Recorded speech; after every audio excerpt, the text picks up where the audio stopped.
I'm This not. is the I'm gonna die NCAA on the tournament. Drake Hill. I'm gonna die on the Drake Hill. I am not moving off of this pick. I think this is the time we bring the coin.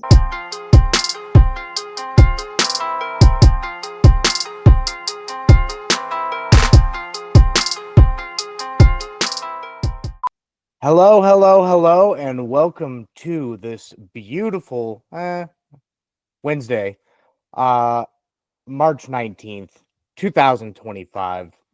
This is Updog Sports Talk, and today is the day for the most vasectomies throughout the year. Justin, you didn't get a vasectomy, but you are here with me. What a fact! Yeah, Oh my! yeah, I found that one out. So most men get a vasectomy today so they can watch the tournament. Oh my, that is hilarious. Now, like, I'm surprised today is the day. Like, I would try to at least get it like one more day ahead so that you're like at least a little more comfortable on Thursday. Because, man, that opening Thursday of March Madness is just absolutely glorious. And overall, this whole tournament is just it's one of the best events of the year. You know, like it brings you stories that you don't see in any other sport. It brings you the upset, something that just doesn't happen in other sports. Other sports don't have the ability for upsets like this to even happen, or there's like college football where the talent differences and the number of people is just too different. College basketball is that perfect sport where just the right amount of weird things can happen that can completely change how a season goes. They're shooting an orange ball into a pretty small hoop and, figuring out there's not as many people on the court, so the talent difference is not as much of a factor. It's just, you put 68 teams in this thing, and it's just a beautiful combination. Yeah, it's the most wonderful time of the year for sports. Nobody does any work for the next couple of days, except for I already know that I have a bunch of meetings, so I guess I have to work. Oh, sorry to hear that, Matt. I'm sure I do too. But at the very least, it will be quietly on my TV while it's going, like it is right now. Thank God for the quad box on the mobile app for YouTube TV, because that'll come in handy. I will yell at everybody to not talk during basketball games. Absolutely. So we are going to pick our bracket. We are doing a joint bracket that will be entering in a lot of different competitions. I think we're in like 11 different bracket pools at this point, but we'll be doing this bracket live. We are going to argue, we are going to disagree on all sorts of picks, but have fun doing it. Provide some fun facts about teams that you may not know, and just we're gonna have fun with this thing. Yeah, So let's jump right in. Matt, go ahead and introduce who we are first, and then we'll get into it. We are Updog Sports Talk. We developed this show in order to stick up for the 16 seeds of the world. We don't want to just focus on the 1 seeds. In fact, Justin, do you have any stats on when the last time a 1 seed won the tournament? When the 1 seed won, last was the champion? Yeah. That would be UConn last year. Okay, well, never mind. It doesn't happen as often as you'd think.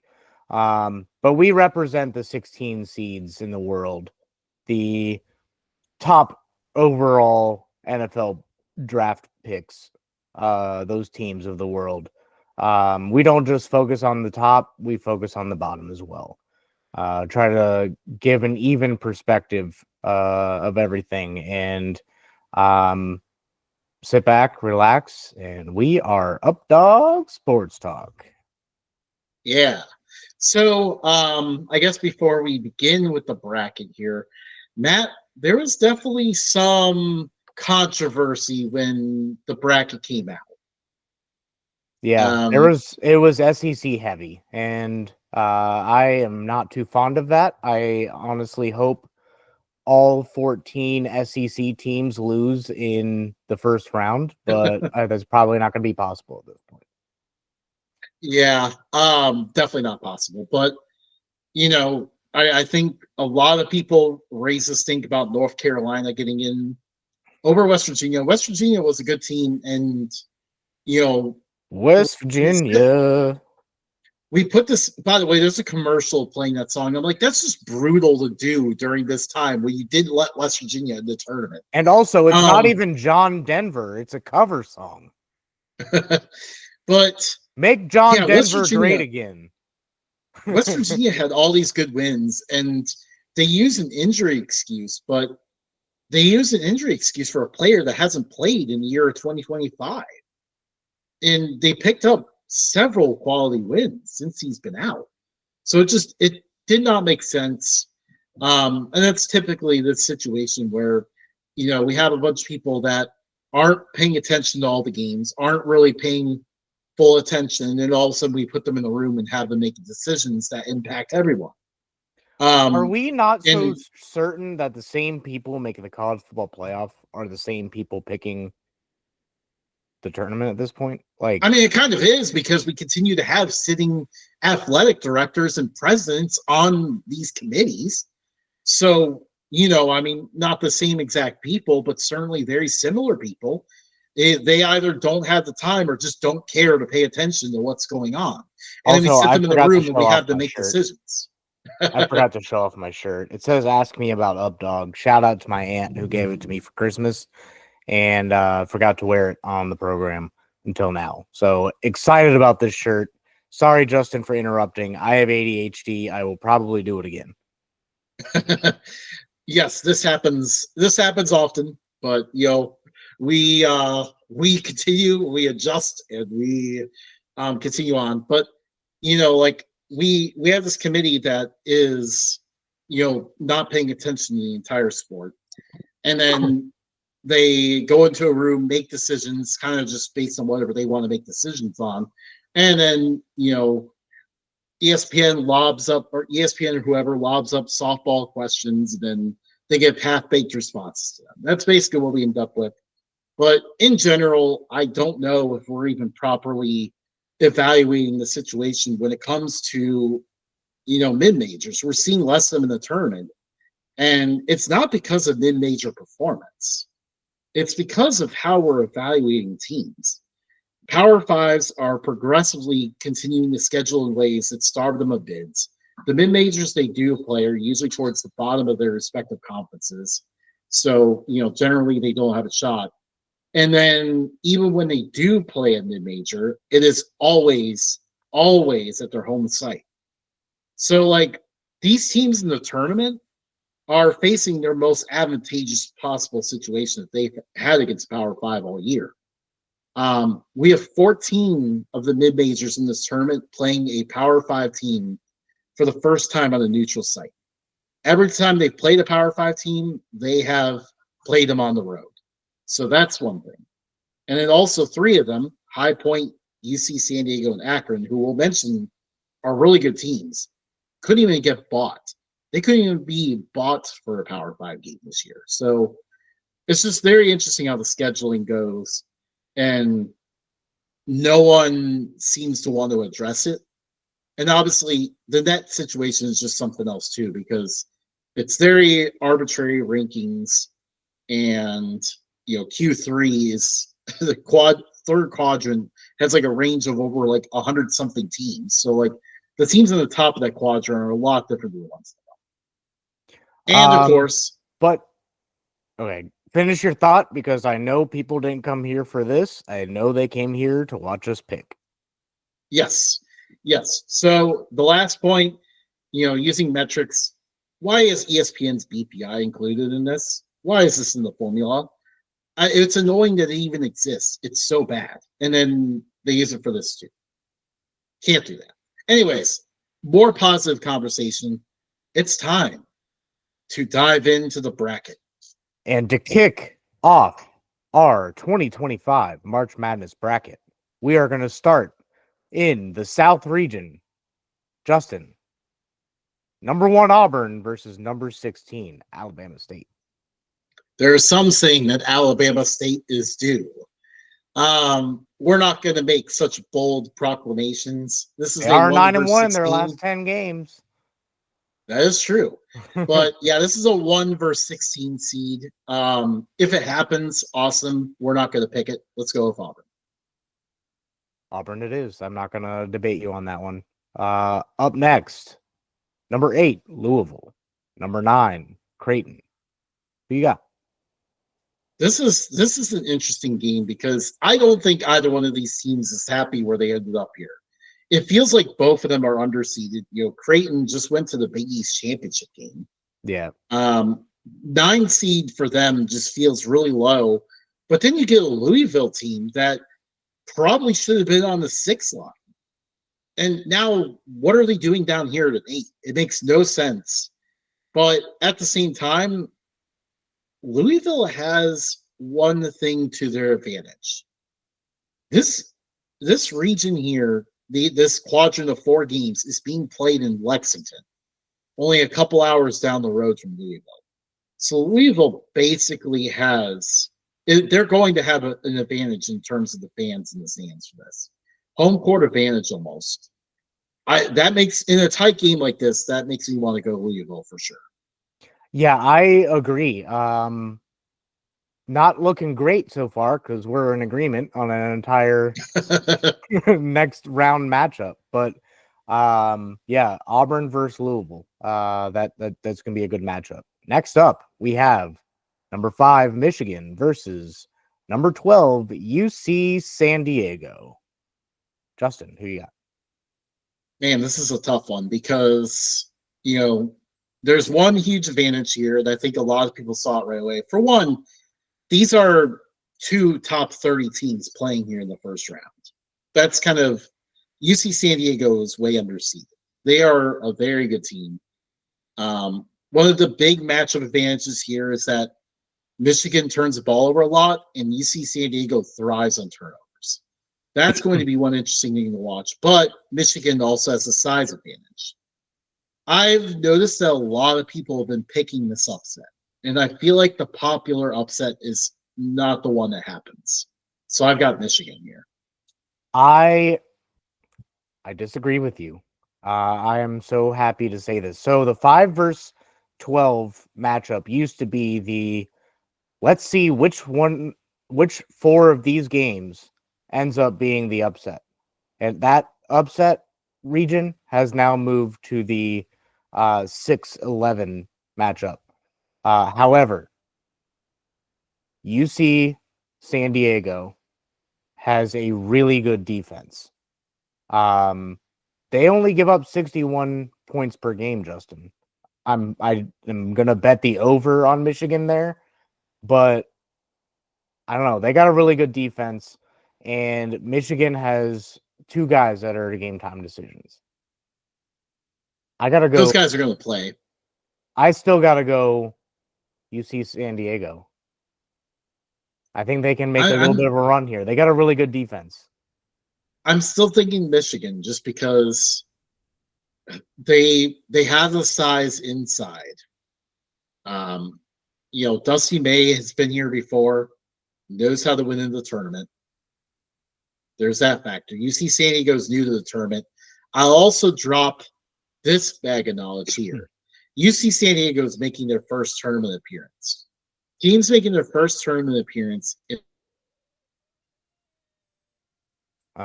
Justin, in those appearances. You froze for a second. Oh no. Okay. Teams, and where did that leave off? Teams. Okay. Teams that are making their first tournament appearance in the 11 or 12 seed line are winless in those games. All right. You have done enough, and I will concede. We'll pick Michigan. Unfortunately. I really hope I'm wrong. Next up, we have in the South region, we have Texas A&M versus Yale. Justin, Do you think Yale can pull off the upset here? There's a shot. There's definitely a shot. Texas A&M is a team that can definitely get cold for stretches and offensively. And if we see that happen for them, you better bet that Yale is going to be there to take advantage. And these are guys that have been here before. They lost a couple players to transfer, but despite that, this is still as good or even better Yale team. The big question is, though, how can they handle the rebounding advantage that Texas A&M has? Texas A&M is a very good rebounding team, and that can kind of help offset their cold shooting. Yeah, I gotta go with the Aggies. Their cold shooting ranks them 330th in field goal percentage, 322nd in 3-point percentage, and 271st in free throw percentage. Whereas Yale is 11th in field goal percentage and 7th in 3-point shooting, 137th in free throw. And let's talk about Texas A&M's last 7 games. They are 2-5 of those in those games. One of those wins is over Auburn. Yeah, that's super random. I want to go Yale here. I mean, the stats scream it. I picked Texas A&M coming into this, but a lot of the stats point to Yale upsetting here. You know what? Let's go with one. Let's pick an upset here. Let's go with the Yale Bulldogs. Next up, we have Ole Miss versus first 4 North Carolina. Yeah, so this one is very interesting because Ole Miss's coach, Chris Beard, I don't believe has ever lost a first-round tournament game. So he knows how to coach in the tournament. They have a lot of athletic players, but the downside is that unlike previous Chris Beard teams, this Ole Miss team just stinks at rebounding. If they don't shoot it well, they're in a lot of trouble here, especially against a North Carolina team that was just dumped on for 2 days and very clearly had enough of hearing it. Yeah, I gotta go with North Carolina. They're not only were they themselves viewed themselves as a team that didn't deserve to be in the first 4. They thought they should have been in the tournament. They played the first 4, blew out San Diego State, and then they have their barrel right at Ole Miss here. Plus 6 versus 11, upset city. Yeah. And also, like, say what you want about Hubert Davis with how he's done in the regular season, but man, when he gets his team to the tournament, they do well. Yeah. Next up, we have Iowa State, number 3 seed, versus 14 seed Lipscomb. Justin, can Lipscomb pull off the upset? So they know how to slow down the pace. That's one thing you want to see out of a mid-major team if they want to pull off the upset. That's one thing they do well. They also shoot threes well. So there's a chance, but the only downside is in their other matchups against tougher teams this year, Lipscomb found themselves overwhelmed pretty quickly. That's not saying they don't have a chance. They do, but I'm not going to be bold enough to pick that one. Me neither. Plus, Gilbert is out for the tournament, but Lipsy is back. Yeah. So they do have a player out. I still think. So I'm just gonna go Iowa State. Marquette, number 7 seed, versus the 10 seed New Mexico. Justin, New Mexico's got to win, right? What the hell do we do here? Neither one of these coaches has a good tournament history at all. Shaka Smart has had very little tournament success since the Final Four run at VCU. But at the very least, he went on an okay run with Marquette last year. I believe they went to the Sweet 16, if memory serves me right. New Mexico, on the other hand, awesome team. but and really awesome team in the regular season. But we've seen this before. It seems like the Mountain West is cursed, to be honest. Like it really does. Like the tournament setting is a lot different than anything you see in the regular season. And I hate that the narrative continues to form around the Mountain West because these teams do play good basketball, but just something always goes wrong for them in the tournament lately. And as a result, like I think we have to pick against the Mountain West until proven otherwise. I agree. However, Marquette just seems like one of those upsettable teams. And by the way, I think one last thing here. Tens over sevens. I feel like a lot of people want to go with that. It doesn't happen as often as you think. 11 over 6 has been more common than 10 over 7. Yeah. 11 over 6 is the new 12 over 5. So, but the last one in the first round, yeah. Number 2 seed, Michigan State versus number 15 Wait, seed. wait. Just to make this clear for the viewer, that we picked Marquette. Yeah, we picked Marquette. Against our will, we picked Marquette. Yes. But Michigan State versus Bryant. Can the 2 seed win here? Well, I would expect so. I like. I don't know. So 15 seeds coming on strong. We've had a 15 seed reach the Sweet 16 3 of the last 4 years, which is nuts. Because like a decade ago, this was something that was unprecedented. That fact aside, until we see it maybe 5 to 6 years, I'm not going to be willing to pick a 15 seed in the bracket. Bryant is an interesting team, though. They are built with a lot of power conference transfers. They have a lot of size. They're not going to be bothered by Michigan State at that aspect. But oh no, one of us froze. Is it you this time? No, neither of us are frozen. Oh, okay. Well, Bryant is, they're not going to be bothered size-wise, but they do run at a bit of a chaotic pace, which could hurt them in this game. Yeah. So Michigan State. Yes. How we're going to go is we're going to go round 1, round 2, Sweet 16, Elite 8, Final 4, then move on to the next region. So we're going to just stay here, talk about these teams. Stay with us. Correct. We are going to remain in the South region until we picked our Final 4 participant from this region. Moving back up to the top, we have the number 1 Auburn Tigers.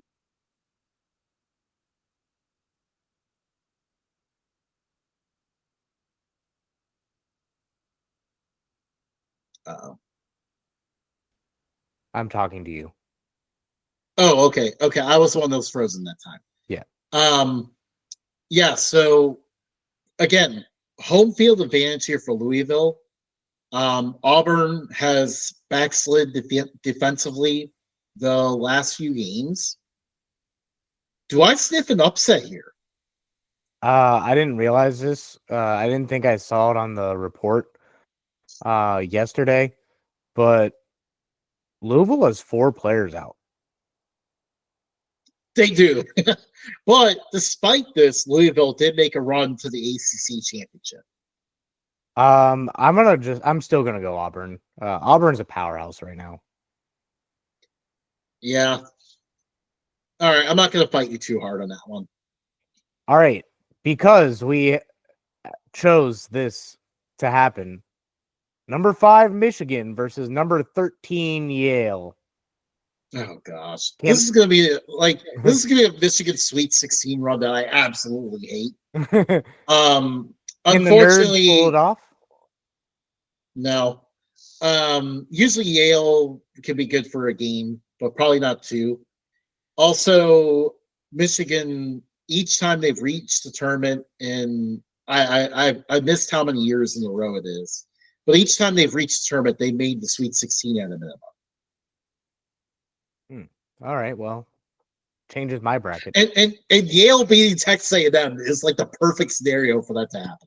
Yeah. Number 3, Iowa State versus number 11, North Carolina. Can North Carolina continue their run here? I mean, with Iowa State being without Gilbert, um, that's been a key injury for them. Like Iowa State was a team that really had a shot to win it all at one point, but with that injury, I think North Carolina has a shot here. I like North Carolina to win this one. I actually do too. I didn't have it on my bracket that I filled out a few days ago, but man, North Carolina looks like they got a cakewalk here. Number 2, Michigan State versus number 7, Marquette. The battle of the mms. Yeah, I mean a revenge shot here for Shaka Smart. A few years ago, the seeds were flipped. Marquette was a 2, Michigan State was a 7. Michigan State won that game. I also think Michigan State wins this game. Yeah, I do too. I don't think this was Marquette's year. January, February is out. January, February, not Marquette. Marquette's fun to say. I want them to be good. Yeah, I know. I want them to win too. Number 1, Auburn versus number 5, Michigan in the Sweet 16. Can Michigan make it an Elite 8? No, this is the point where we finally now that they made the Sweet 16, we can draw the line and eliminate them.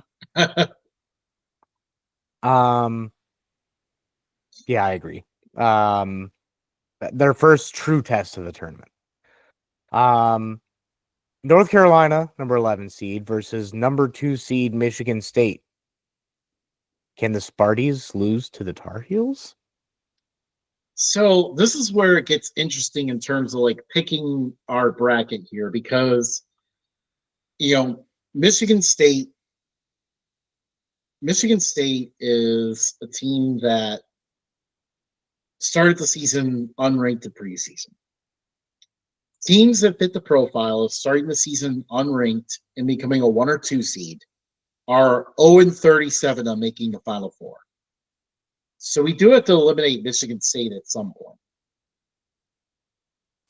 I actually was thinking about moving on North Carolina. So and maybe this will. I think this may convince me here that maybe we could go to North Carolina. So they met earlier this year in the Valley Invitational. Michigan State survived in overtime, 94-91. I think North Carolina, it's a shot again. I know. This is ridiculous, dude. What a run. Who would have thought an 11 seed? Who would have thought that North Carolina would have gotten an 11 seed, first of all? Second of all, who would have thought that 11 seed like this would have had a run in this region? And then finally, to go to the Final Four, number 1 Auburn versus number 11 North Carolina. Are we doing it? Are we sending the Tar Heels to where are they playing this year? Final Four? They're playing in San Antonio. San Antonio. Okay. Can we send them down to Texas? I'm thinking about it actually because I don't want to pick all. We know we don't want to pick all 1 seeds. We'll touch on a few of them later on, but there's some 1 seeds that are going to be very hard to pick against. Auburn just has a better defense. They have around the same points per game on offense. Yeah. And ranked relatively near each other in most other categories. So, I don't know. I think Auburn they too played earlier this year. Why is the entire Maui Invitational in this region? So the day before North Carolina played Michigan State, they played Auburn. It was one of those games where Auburn just kind of had control of it the whole way and won 85-72. That's enough for me to just say Auburn's got their number. Okay. By the way, 3rd seed Iowa State was also in the Maui Invitational. That concludes the South. Auburn, congratulations. You represent the South in the Final Four in San Antonio, Texas. Yeah. Moving on down the bracket, we're going to the West region. Heading west, but down the bracket. Number 1 Florida versus number 16 Norfolk State. Justin. So, do we have an upset? Do we have an upset? No, not against this Florida team. But unfortunately, like this, so this is where my gripe with the committee begins again, because they very clearly looked at Norfolk State and said, "Oh, this is an HBCU, so we'll just slide them at 16 and call it a day." They did no research into what this Norfolk State team has done. They beat High Point this year. High Point ended up being a 13 seed. Beat James Madison. James Madison, had they made a tournament, probably would have been a 13 or 14. And overall, like, only lost 7, 8 games. Norfolk State, at the very least, should have been on the 15 line. So they are criminally underseeded here, and the reward for it is going up against the hottest team in the country. Yeah. Justin, number 8 UConn versus number 9 Oklahoma, where the wind comes rolling down the plain. So when this bracket came out, I was all in on UConn for this. I have flipped the other direction on this game. Whoa. First of all, teams with a losing conference record actually do tend to win in the first round for some reason. One of those stats that's kind of frustrating, inconvenient, but it's a real thing. And also, UConn is winless in all of their recent tournament appearances when below a 4 seed. 9/8. It's pretty popular. Yeah, I'm also looking at these other 8-9 matchups, and I'm like, this is probably one of the best opportunities to do one. Yeah, I was on the fence about this one. Like, this isn't the same UConn team that played both the past 2 years. Last year, everyone did think that they were going to make a big run, but like, they didn't. They kind of had a little bit of a backslide this year. Everyone is healthy for both teams. I think it's going to come down to free throws, and Oklahoma's just better at them. Yeah, and now don't get me wrong. I mean, UConn's very dangerous. They could really blow this thing up. Like, if you're Florida and you're the 1 seed, you are not happy about the 2-time defending champs being the 8 seed in your region. Yeah. But that being said, I feel like Oklahoma might be the choice here. Yeah, I'm okay with that. I'm not going to fight you, but we do have the coin flip just in case. Yeah, I'm impressed. We have not had to do that so far. I know. I thought there was going to be a lot more coin flips. Then we have the number 5 Memphis Tigers versus the number 12 Colorado State Rams. Justin? So Memphis is missing 2 guards.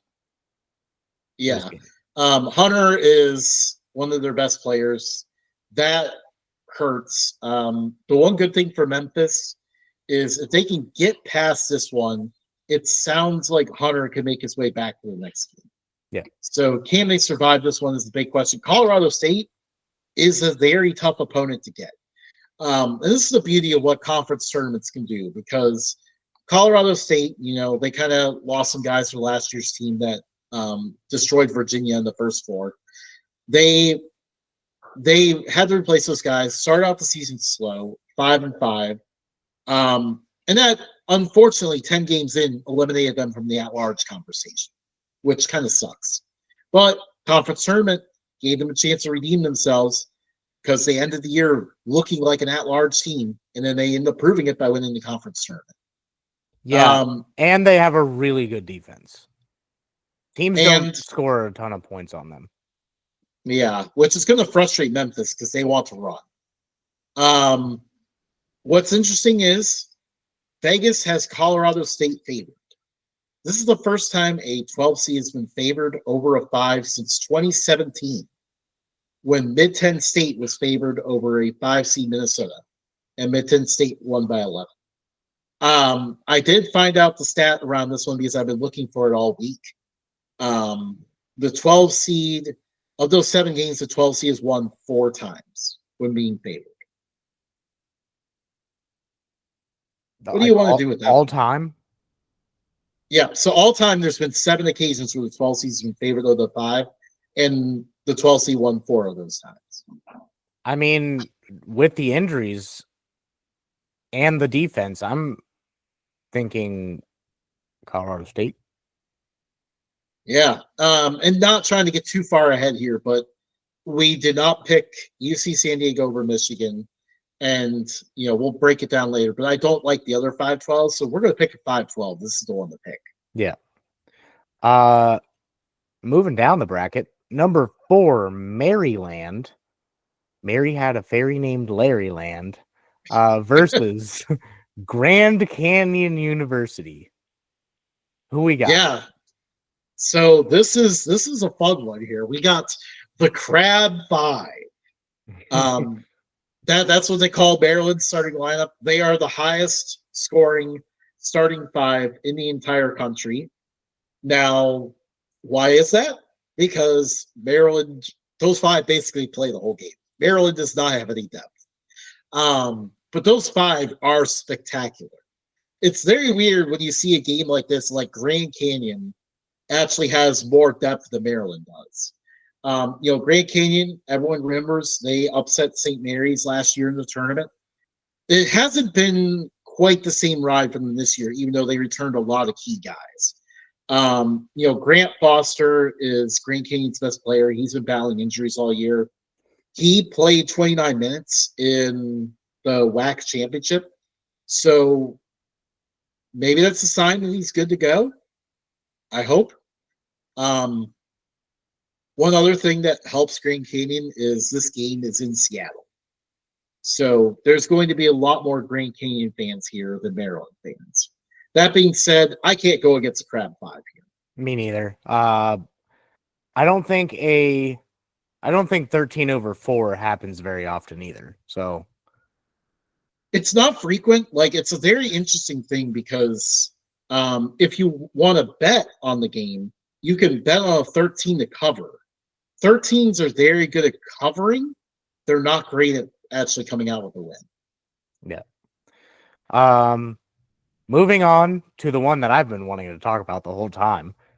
Number 6 Mizzou versus number 11 Drake. Justin, it's gonna happen. It's gonna happen. I hate this one. No, Drake took their Division II team. Took the coach, took pretty much the entire team, imported them into this wonderful basketball program. Well, now wonderful basketball program.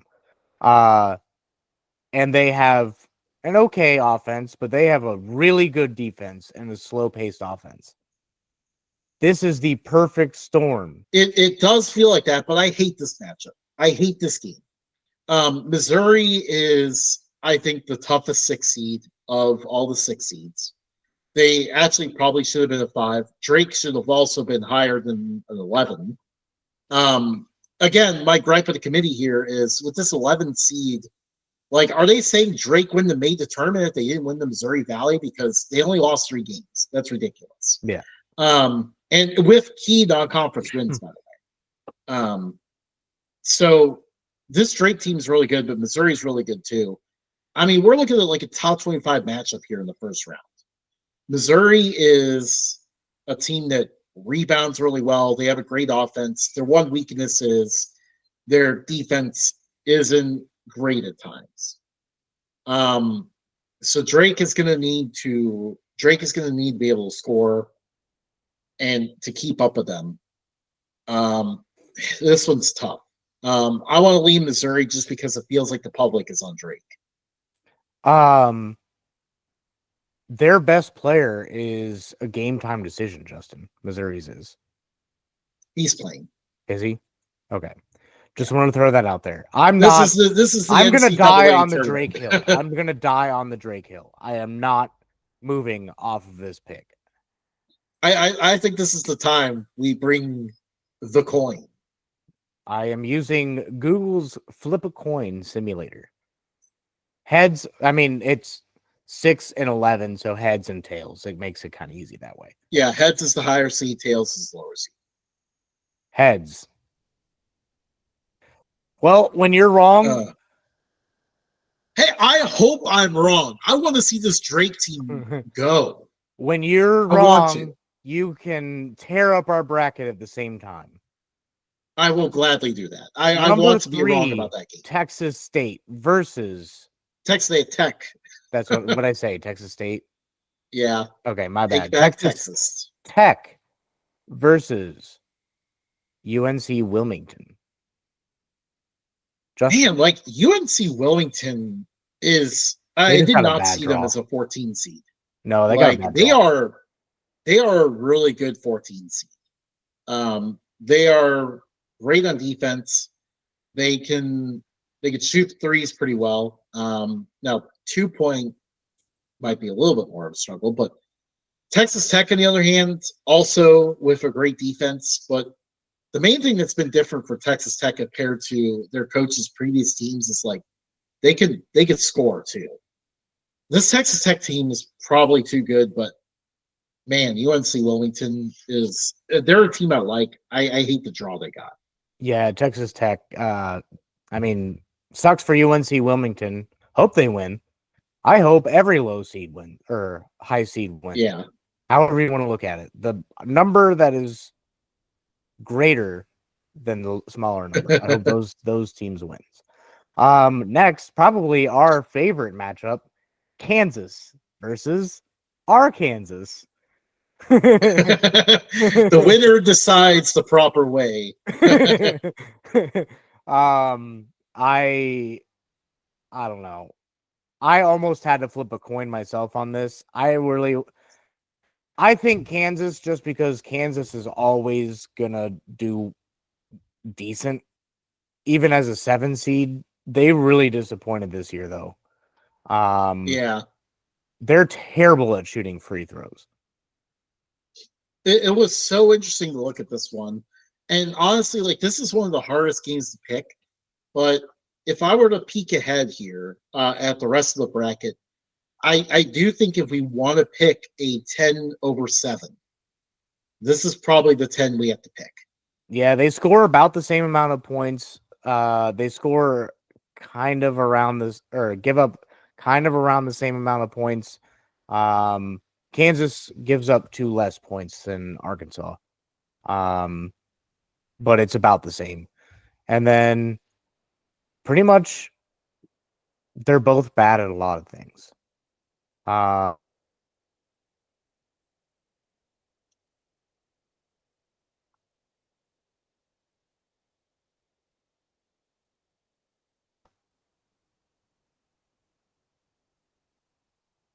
It'll be interesting.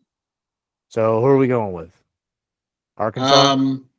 Yeah, I think we go with Arkansas on this one. And then next we have number 2, St. John's versus number 15, Omaha. Justin. The trash can destroying Omaha Madness. Yeah. This team is, gosh, this team's so much fun. I do not like their draw. I really have enjoyed following their story all year. It's been so cool. Their first tournament appearance. I mean, no matter what, any of these 2 seeds would be tough. The really Omaha's. I mean, we're going to pick St. John's. I think we kind of hinted earlier we'd be picking all the 2 seeds, but for Omaha, their main chance is, they can shoot the 3 really well. So hit a lot of threes, avoid turnovers, because if you turn the ball over, you feed the beast. And hey, maybe something could happen. But we got St. John's in this one. Can't argue with that. Moving on to round 2, we have number 1 Florida versus number 9 Oklahoma. Can we just chalk Florida to the next round? I think so, but like I want to look at because they're in the same conference, so they had to have played at some point. Let's see here. When did they play? Did they play once or twice? Looks like they only played the one time. Yeah, they played. They played Yeah, on February 18th. Florida destroyed them. yeah, by a lot. I think it's safe to say we can go with Florida. And then moving on to the 4 versus 12 matchup. Crab 5 again.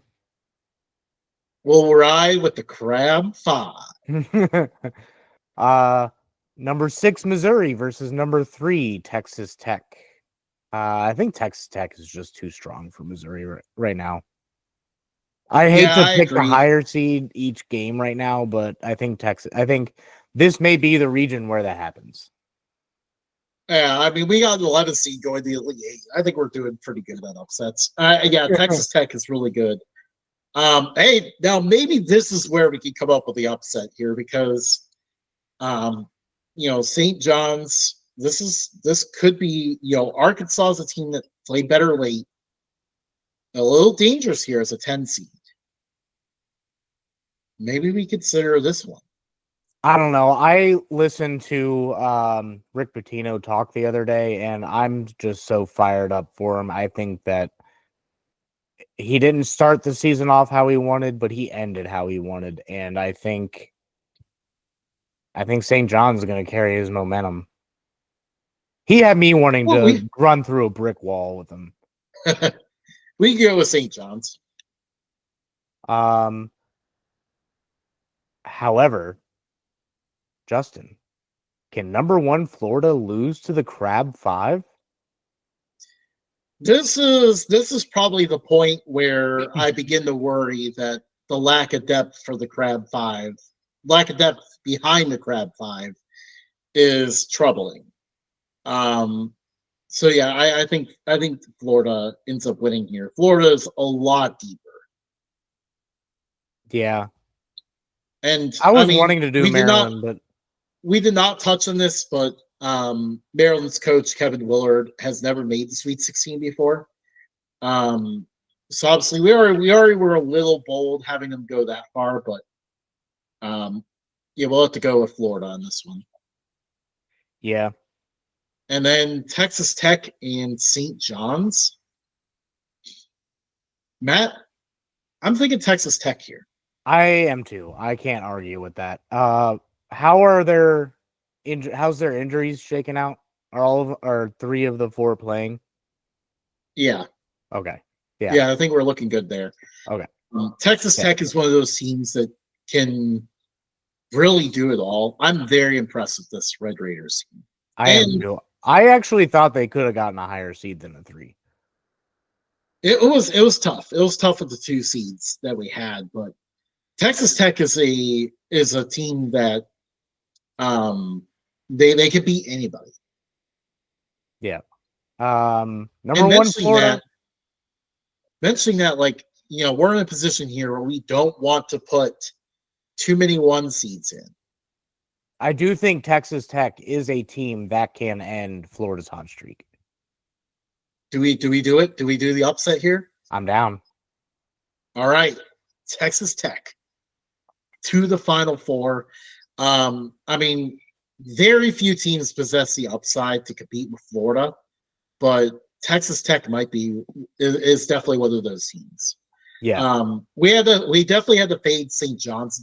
We did not get to address it a whole lot, but we had to fade St. John's because they fall into the same rule Michigan State does, where they start the season unranked, and teams that start there usually that end up a 1 or 2 seed end up missing the Final Four. The moving over all the way to the other side of the bracket to the East region. Number 1 Duke versus number 16 Mount St. Mary's. Yep, congratulations to Mount St. Mary's. They just polished off this victory just moments ago. So Mount St. Mary's moves on. I don't think they're going to move past Duke, though. No, Duke is a very good basketball team. Yeah, There's no but I argument. did like a lot of what I was seeing from Mount St. Mary's. They were a lot of fun out there tonight. Yeah. Wow. Moving We down, just did that. But Mississippi Mississippi State State, versus number 9 Baylor. Justin, I'm. this is, I think the Baylor Bears got this. I don't think so. Um, Baylor got really, really cold down the stretch here. And a large issue is the fact that they just cannot defend. Mississippi State has a guy in Josh Hubbard who can make it basically from anywhere. He is the engine that drives their offense. And I don't know if Baylor is going to provide much resistance against him. He is most of Mississippi State's offense, so that will be a problem down the line for them. But with how Baylor's been playing lately, it's kind of hard to go with them here. I mean, Mississippi State's lost more games recently than Baylor has. Yeah, actually, you know what? I could go with Baylor on this one. I mean, we're They gonna have a have to better lose to defense. Duke in the next. Yeah. Yeah, well, it might be a chance for us to gain on other people just by you know. I think the majority here have Mississippi State, so whoever wins this matchup is going to get blown out anyway. So yeah. Number 5 Oregon versus number 12 Liberty. Oregon. Liberty is so Liberty is a team that's very well built to pull upsets. They play at a very slow, agonizing pace. They can shoot lights out from three. I don't want to mispronounce his name. Matheny, I think it is, can hit a bucket from just about anywhere. He has Jimmer range. This Liberty team is a lot of fun, but as Matt was hinting here, Oregon was a terrible, terrible draw. Oregon is automatic in first round games. You just close your eyes, pick the Ducks, and move on. Yeah. Number 4 Arizona versus number 3 Akron. Dude, 13. Yeah, that's what I meant. Can the Akron Zips pull off the upset? I don't. It's tough. Akron shoots the three very well. That's gonna give them a shot. It does not help that Akron has to go all the way across the country. This is definitely regionally a better spot for Arizona than Akron. And, you know, Arizona likes to run at pace, which Akron's offense kind of allows. I don't think we want Akron playing the same pace as Arizona. No. Arizona's a good basketball team. Caleb Love is one of the best basketball players in the country. Yeah, and like it's kind of interesting. He's a very because like he'll have his bad games, and that's kind of what teams want to try to force with him. Like they want to try to force him to have a bad game, and it's possible if he has a bad game, then Akron certainly is a shot. But I'm not going to bet on it here. And I am picking solo on this one. So number 6 BYU versus number 11 VCU. 11/6, got to do it. VCU, really good defense. BYU, high scoring, but I don't know. VCU's got a squad. Yeah, I've enjoyed watching this team all year. Obviously, my wife used to, when she worked in the high school setting, she worked with one of the athletes on the team. So that is why I've recused myself from any VCU discussions out of trying to be unbiased towards games that we are picking. But don't worry, Justin, I'll be biased for you, buddy. That doesn't discredit BYU. BYU is a good basketball team, but VCU, they have a really good defense. That's hard to get around. Moving on, we have number 3 Wisconsin versus number 14 Montana Grizz. You're wearing the shirt, Justin. Will it happen? I wish it will. I'm rooting for it to happen. Wisconsin's very funny. So they have had their tournament struggles lately. mainly because they ran a slow and plodding offense and didn't rebound the ball well.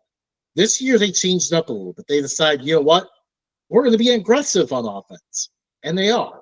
They love to shoot threes. They do a good job hitting them, but they also still don't rebound the ball well. So at some point, I think their But lack of ability to Justin, rebound is going to cost them. Justin, they don't miss. Yeah, 50.2% field goal percentage. That's insane. yeah, and Montana wants to go and kind of run themselves. I think Montana's going to put up a fight here, but ultimately, I think Wisconsin finds a way to pull it off. Number 7, St. Mary's. Number 10, Vanderbilt. 10s don't really beat 7s. St. Mary's is a good basketball team. Vanderbilt, stick to baseball. But good thing you made Vanderbilt's the gotten turn. pulled down the stretch as well, so that's definitely a factor. And in general, it's been a long time since Vanderbilt's won a tournament game. Yep. We'll get to the next round, but St. Mary's has been a while since they made the Sweet 16. Yeah, we'll go with St. Mary's in this one. Number 1, Duke versus number 9, Baylor. Wait. We did go to the last game. Oh, Alabama versus Robert Morris. Alabama versus Bobby Moe. Or, as their jerseys were at one point this year, Alabama versus Morris Robert. Yeah, obviously, we mentioned we were going to pick all the 2 seats. That's what we're doing here. Robert Morris has been a pretty good squad this year, though. They've been a lot of fun to watch. They could certainly put up a fight, but Alabama's just very, very upset proof with the fast style of pace they play and the talent they have. They're pretty deep. They overwhelm teams. And that's going to be tough for Robert Morris to keep up with the whole game. Yeah. Now, number 1, Duke versus number 9, Baylor. I think we said it before, Duke's going to keep it rolling. Yep. And I mean, really, just to preface this, because I think you're going to be disappointed at the lack of upsets in this region. This region felt like it was crafted to get a Duke Alabama final. It really does. So yeah, we have Duke moving on. Baylor does not have the defense to keep up. Oregon, Arizona. Dana Altman knows how to get his Ducks to the Sweet 16. I'm thinking Oregon here. And I also do agree. Fine, I'll throw my stat out anyways. Arizona's coach has not. Tommy Lloyd is yet to beat a team seeded better than I think it was a 7 or 6. So there's that as well. Number 3, Wisconsin versus number 11, VCU. Justin is going to defer to me yet again. I think Wisconsin's a little too strong for VCU. As much as I want to pick VCU,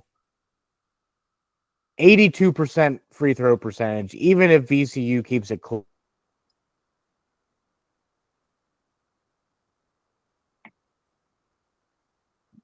Yeah. Number 2, Alabama versus number 7, St. Mary's. Alabama might have the best. They definitely have the highest scoring offense in all of college basketball. Yeah, this is the kind of game. St. Mary's has a good defense, but this is the kind of game where their defense could get exposed a little bit. It's going to be tough to keep up with that pace. Yeah. Justin said it was mainly chalk, so Duke over Oregon, Alabama over Wisconsin. So yeah, we kind of hinted that already.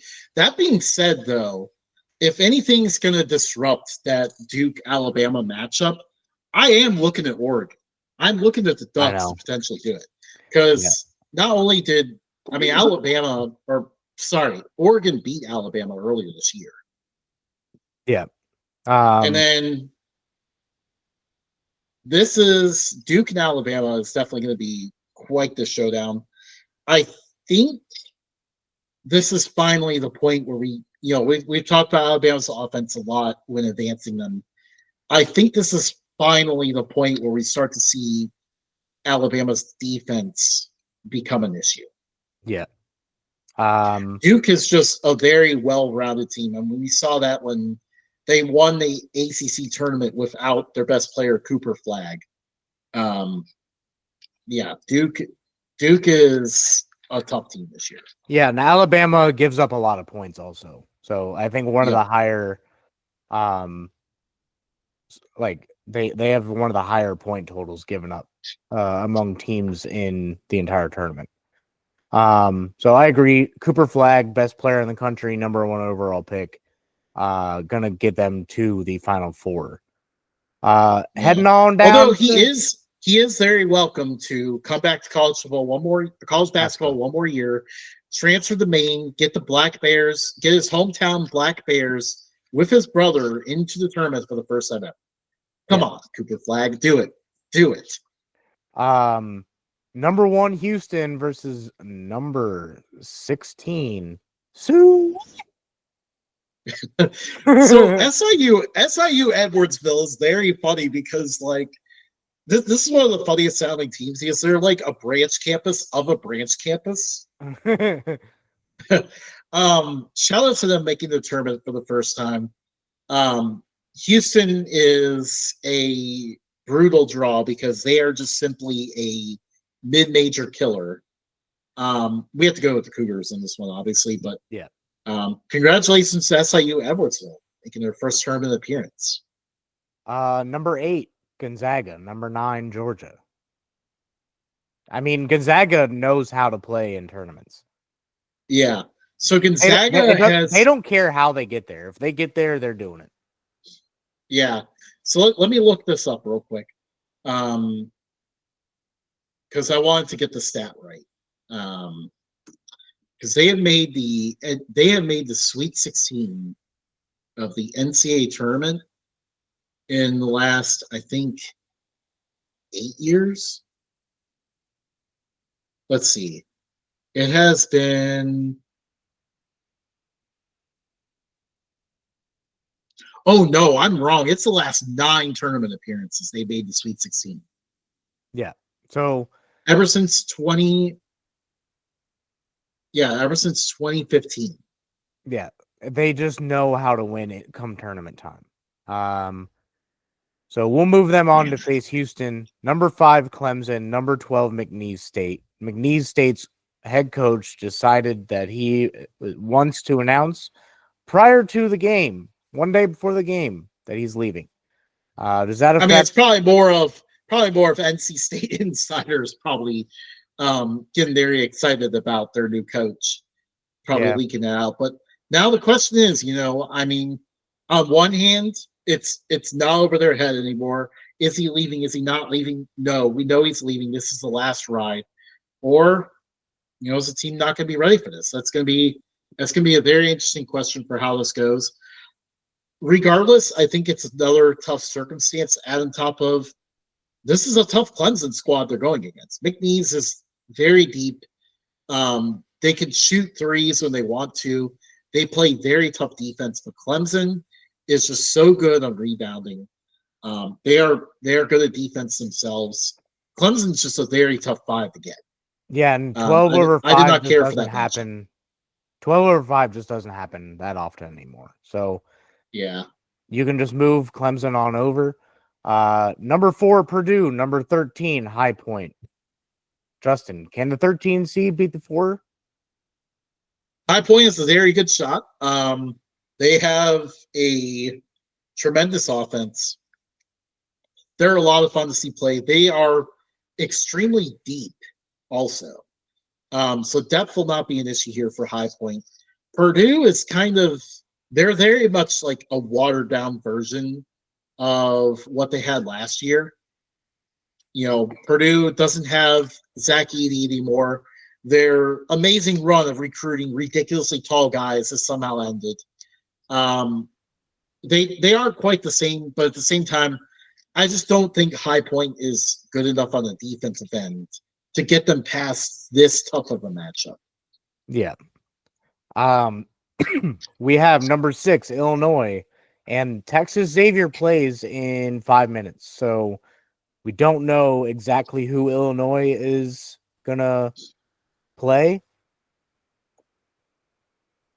I don't see either team actually beating Illinois. Yeah. Yeah, I'm inclined to agree with you there. I don't think either one of them really is positioned to do it. I mean, they could. Don't get me wrong, because Illinois has been very up and down all year long. Their head coach kind of overcame some NCAA tournament struggles.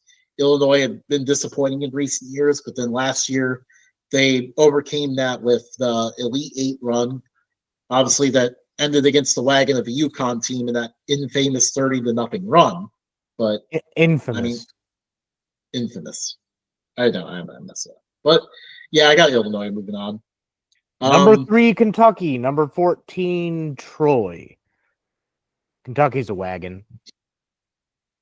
Yeah, I mean, Kentucky can struggle in the defensive end, can struggle at rebounds. They're a little too reliant on the three. So we could see that cost the Wildcats down the line. Troy is a pretty good defensive team, but obviously this is a tough one here. They're going to need Kentucky to be cold shooting. Troy is going to need to get hot themselves. They need to have their Jack Golke in the mix show up and have a big game in order to beat them. I don't know if it can happen this many times in a row. I got to go with Kentucky as well. Number 7, UCLA. Number 10, Utah State. Mick Cronin. He has really good defenses. Utah State has a good offense.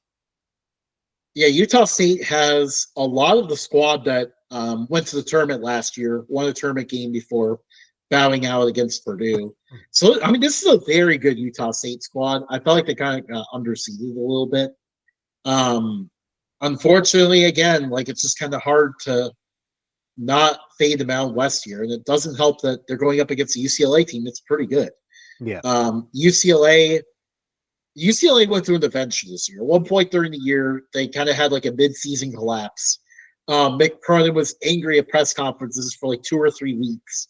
And then kind of quietly, like his press conferences kind of disappeared from national media, and they kind of quietly got better and really improved as the year went on. Also, finally, Mick Cronin has at least made the Sweet 16 every time he's gone UCLA to the tournament. Yeah, and he did pretty well with UC also, so he has tournament experience. Got to move him on. Number 2, Tennessee. Number 15, Wofford. Wofford with the underhanded foul shooting hero. Wofford's a team that very much has improved as the year has gone on. Just a cohesive group that has played ball really well down the stretch, especially in the conference tournament. They are pretty tough on the defensive side as well. I like this team a lot, but again, it's hard to pick a 15 over a 2. Yes. Tennessee moves on. Number 1, Houston. Number 8, Gonzaga. Dude, Zag's got to beat him, right? I'm thinking let's shake things up. We were all chalk in the first round, so that means the second round has to be crazy. Yeah. Yeah. This is a ridiculous draw here because, like, if you were to look at metric ratings, the metrics say that these are 2 top 10 teams. So this is a rough draw for Houston. Houston got by far the worst draw of any 1 seed. Yeah, and of all the 1 seeds, I wanted Houston to win. They don't make it far here. Gonzaga, in their own right, they play like a 1 seed when they come into these tournaments. Yeah, this is very much like that Kentucky Wichita State game where it was undefeated Wichita State versus a Kentucky team that probably should be like 4 seeds higher. This is kind of what this game feels like. Yeah. Number 5, Clemson. Number 4, Purdue. Upset City. Yeah, I'm thinking Clemson here. I don't think Purdue goes super far, but I like this Clemson team and what they can do. I think the Tigers are dangerous. Um, number 6, Illinois. Number 3, Kentucky. I think Kentucky can still keep it rolling. As much as I want to pick Illinois, I think Kentucky can do it. Yeah, I mean, don't rule it out. It's just like I can't even fully convince myself that it's safe to pick Illinois out of the first game. But at the Illinois could easily win this one too. Neither coach has a particularly good tournament history, so it's up in the air. Either one of them can really win that one. And up next, the number 2 Tennessee Volunteers versus the number 7 UCLA Bruins. The battle of the defenses, Justin. That being said, I got to go with Tennessee. I mean, defense is what holds Tennessee back. I mean, offense, sorry. Offense is what holds Tennessee back. That's what I meant to say the whole time. But yeah, offense is what holds Tennessee back. I know it kind of holds UCLA back, but man, I mean, Mick Cronin has been very good at getting his teams to Sweet 16. We've been seeing Tennessee get hotter. You know, they finally Rick Barnes got them to the Elite Eight last year, but otherwise has mostly underachieved in the tournament. I could see UCLA winning this one. Mick Cronin is someone I don't like. If you could have just said tournament Mick Cronin, and I would have just changed my mind. I really wasn't dead set on Tennessee anyway. They have a slightly better defense and around the same kind of offense as UCLA. Yeah. But they're streakier than UCLA. UCLA likes to just get in there slowly and score. They pass a lot. Gonzaga, number 8 versus number 5 Clemson. I got to keep it rolling with Gonzaga. Ooh, I don't know. Like, I kind of like Clemson too. I do like Clemson, but dude, Gonzaga's offense is way better than Clemson's. Yeah, but I mean, the big thing is though, I think Clemson can keep this close. I don't know if I trust because Gonzaga's close game execution has been really their big problem. Yeah, but it's tournament Gonzaga. Regular season Gonzaga doesn't matter as long as they make it here. There's a 10-point difference in offense. Okay, we can go with Gonzaga on this one. Number 3, Kentucky. Number 7, UCLA. This is where I think being 3 heavy and not rebounding well can cost Kentucky. I think at some point we draw the line with them and think they might lose. I don't know. They got a good offense. They got a really good offense. But good offense means good defense. So I'm okay sending UCLA on. This would be a great Elite 8 game. I know. I did not at all expect us to end up with here. Neither did I. That's not even. This is the region. So this region just came from like all chalk of the first round to region of chaos from beyond that point. All right, number 8 Gonzaga versus number 7 UCLA. Really good offense meets really good defense. I got to keep it rolling with Gonzaga. At some point, Mick Cronin chokes in tournament play. Yeah, like at some point you would have to think, okay, hang on though. Have these two played each other this year? I want to see if they played each other this year because I feel like they had to. I feel like they play each other a lot. The West Coast teams, they would make sense. Oh, they did. December 28th, UCLA won 65-62. I could see Gonzaga winning a rematch. Yeah, they're coming in with the let's just show everyone up. If it was a blowout, I probably would have been like, okay, whatever. But hey, this is a heck of a Final Four. We got so our Final Four now. We have Auburn, Texas Tech, Duke, and Gonzaga. Heck yes. Wild, dude. I honestly think this is where Texas Tech can upset Auburn. Well, you got Texas Tech over Auburn. Yeah. You know what? I like how you came in there with such eviction. I don't even know if that's the right word, but you were convinced immediately that this is happening. I like it. I will pick the Toppin family all the time. I think we gotta go with Duke over Gonzaga though. I agree. And I do And think then Cooper Flag is going to be the difference maker in this, and I think Duke ends up winning. Duke. Duke. For those of you who have not ever heard that from us before, we played as Duke football in NCAA football 14, and honestly, I don't remember how it happened. We just said Duke and just have said it ever since, and it's become a thing with us. Every time Duke comes up in conversation, we just have to go, Duke. Wait. I think this is even further back. I'm pretty sure like one of us, this might be back in college in like the dorm. We were playing, one of us was like playing against Duke or something. And then just went, like it was probably against like Duke in like a bowl game. And you just went, Duke. Yeah. And I'm pretty sure like I think I remember that. I think what I was trying to do was do. and like I'm pretty sure like we were both sick, like just having our NyQuil for the night, like so we were all like high on NyQuil at the time, and like we were like, dude, it was funny to us then, and then it just continued. Yeah. So Duke, you are the national championship or champions. Cooper Flag, you go number 1 overall. That is our bracket. Justin, we completed it. We did it. We did it. So Matt, have you done any other brackets so far?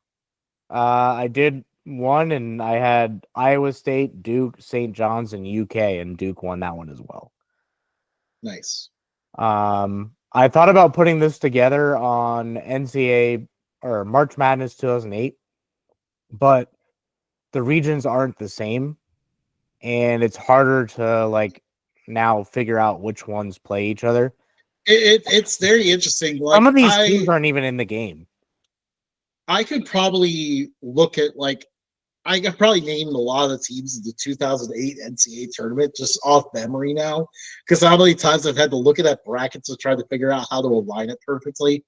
It's a long project that was very fun to do when we were younger. That now is harder to do as adults.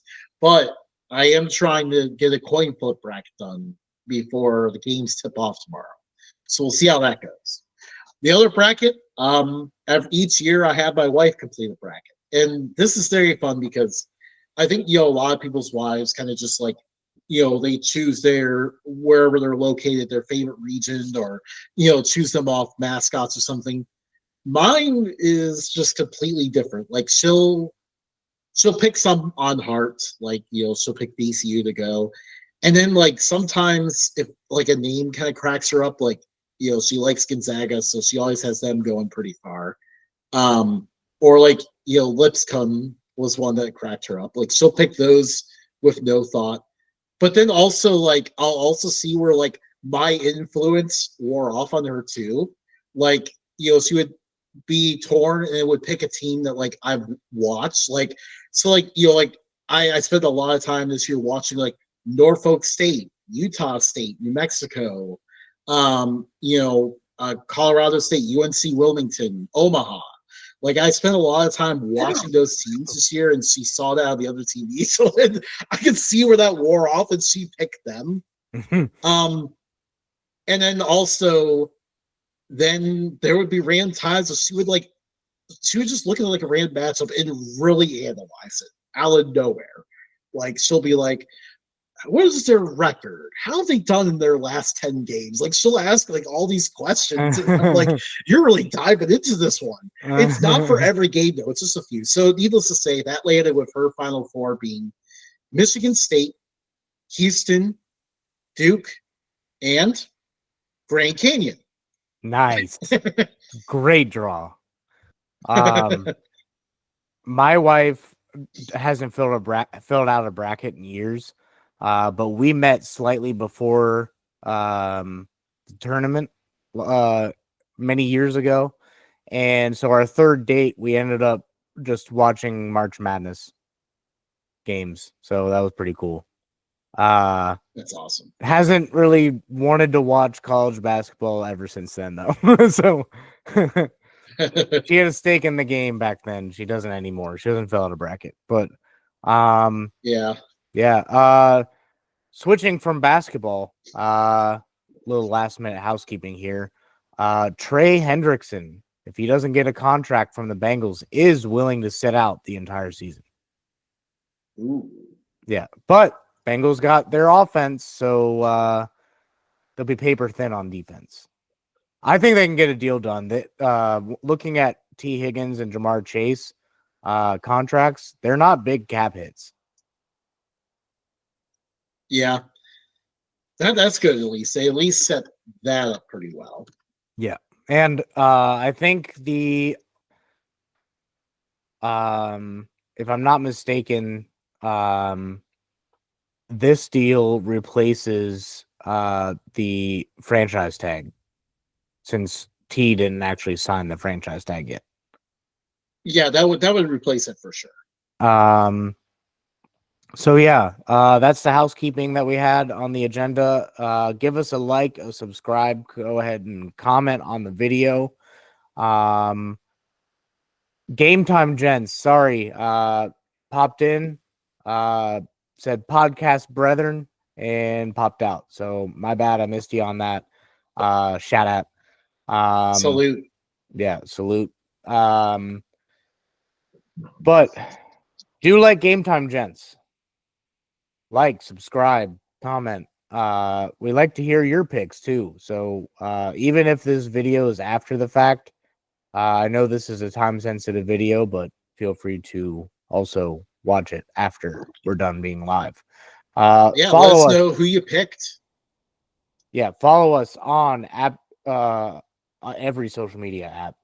X, Facebook, Instagram, Threads, TikTok. What else am I missing, Justin?